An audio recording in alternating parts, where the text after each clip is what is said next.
हर हर महादेव। नमस्कार आप सभी दर्शकों को, आप सभी का स्वागत है हमारे चैनल शुभम वशिष्ठ जी में।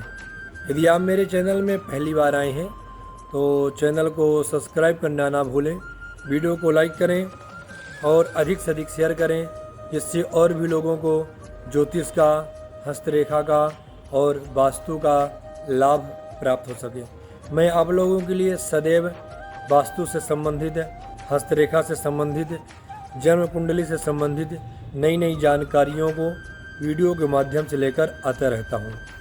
आज हम बात करेंगे कि वास्तु शास्त्र के अनुसार किस दिशा की ओर मुख कर दीपक जलाने से क्या होता है। कई बार हम घर में दीपक को गलत दिशा की ओर मुख कर जला कर रख देते हैं तो उसके हमें बुरे परिणाम प्राप्त होते हैं। अब वर्तमान समय में घर में दीपक का या ऐसी किसी भी चीज़ का प्रचलन कम हो गया है जो पुराने समय में होता था। अब वर्तमान समय में ना ही तो दीपक जलाई जाती ज़्यादा प्रकाश के लिए, घर में प्रकाश के लिए, पूजा के लिए तो दीपक का उपयोग करते हैं, लेकिन घर में प्रकाश रहे, उस प्रकाश से हम घर का काम काज कर सकें, इसके हेतु अब दीपक का प्रयोग नहीं किया जाता, ना ही पुराने किसी प्रकार के साधनों का प्रयोग किया जाता है। अब वर्तमान समय में दीपक की जगह बल्ब का, ट्यूबलाइट का प्रयोग किया जाता है। तो जैसे दीपक की दिशा की बात यहाँ पर की जा रही है, उसी प्रकार से बल्ब और ट्यूबलाइट की भी बात की जाएगी।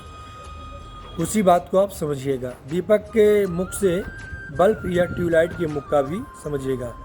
तो अब आपके मन में प्रश्न उठेगा कि क्या बल्ब का और ट्यूबलाइट का भी मुख होता है? हाँ, आप जिधर लगा रहे हैं उसके सामने जो दिशा होगी उधर उसका मुख होगा। यदि घर में पूर्व दिशा की ओर मुख कर यदि आप दीपक जला रहे हैं या घर में ट्यूबलाइट या बल्ब आपने पूर्व की ओर मुख कर लगाया है, कहने का तात्पर्य कि जब पश्चिम दिशा में आपका बल्ब या ट्यूबलाइट लगी होगी तो उसका मुख किधर होगा? पूरब की ओर। तो पूर्व की ओर मुख कर यदि आपने घर में दीपक, ट्यूबलाइट या बल्ब इत्यादि लगाया है, प्रकाश के किसी प्रकार के साधनों को आपने पूर्व की ओर मुख कर आपने यदि घर में लगाया है तो आपके घर में सदैव आयु की वृद्धि होगी। घर में रहने वाले लोगों की आयु में वृद्धि होगी, आयु की क्षति नहीं होगी।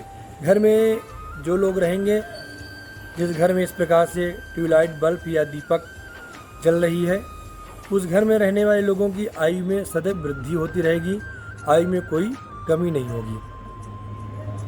यदि उत्तर की ओर मुख कर आपने अपने घर में दीपक या ट्यूबलाइट या बल्ब लगाया है, दीपक आपने उत्तर की ओर मुख करके यदि जलाया है, तो घर में सदैव माँ लक्ष्मी की कृपा बनी रहेगी।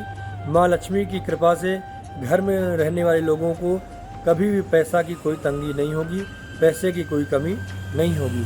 लेकिन एक बात यहाँ पर मैं आपको और बता दूँ कि ये तो भाग्य है, वास्तुशास्त्र है, लेकिन आपको कर्म करने पड़ेंगे, आपको नौकरी या व्यापार करना पड़ेगा मन लगाकर, तभी माँ लक्ष्मी की कृपा होगी। लेकिन कई बार अच्छी नौकरी करने पर, अच्छा व्यापार करने पर, बहुत धन प्राप्त होने के बाद भी यदि घर में बल्ब की सही जगह नहीं है, ट्यूबलाइट की सही जगह नहीं है, दिया की सही जगह नहीं है, या घर का वास्तु खराब है, तो घर में पैसा नहीं टिकता है।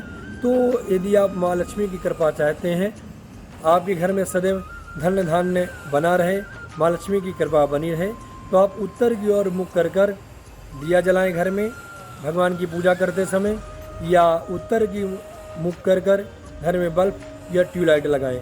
जब आप दक्षिण दीवार में ट्यूबलाइट या बल्ब लगाएंगे तो उसका मुख किधर होगा? उत्तर की ओर होगा। यदि घर में आप पश्चिम की दिशा की ओर मुख कर दिया जलाते हैं या पश्चिम दिशा की ओर मुख कर घर में ट्यूबलाइट या बल्ब आपने लगा रखा है, तो ऐसे घर में स्त्रियों को सदैव दुख बना रहता है, स्त्रियों को कई प्रकार के रोग इत्यादि रहते हैं। यदि दक्षिण दिशा की ओर मुख कर घर में दिया जला रहे हैं या दक्षिण दिशा की ओर मुख कर घर में ट्यूबलाइट या बल्ब लगा हुआ है तो घर में कई प्रकार की हानियां होती हैं, घर में कई प्रकार का दुख कष्ट बना रहता है। ये 4 दिशा हैं जिन दिशाओं में अलग अलग फल है मुख कर दिया या ट्यूबलाइट या बल्ब जलाने का। आप सबसे शुभ जो है वह उत्तर दिशा की ओर है। आप उत्तर दिशा की ओर मुख कर दिया जलाएं या उत्तर दिशा की ओर मुख कर ट्यूबलाइट या बल्ब लगाएं। जब आप दक्षिण दिशा की दीवार में आप लगाएंगे तो उसका मुख उत्तर की ओर होगा। पूर्व दिशा की ओर मुख कर दिया जलाना, ट्यूबलाइट जलाना, बल्ब जलाना भी शुभ है। यदि आपको मेरी बात सही लग रही हो, आपको हमारी बात अच्छी लग रही हो तो आप वीडियो को शेयर करना ना भूलें। मैं आप लोगों के लिए सदैव इस प्रकार से सही और सटीक जानकारी शास्त्रों के आधार पर लेकर आता रहता हूं। आपके मन में कोई प्रश्न हो, कोई जिज्ञासा हो तो कमेंट बॉक्स में लिखना ना भूलें।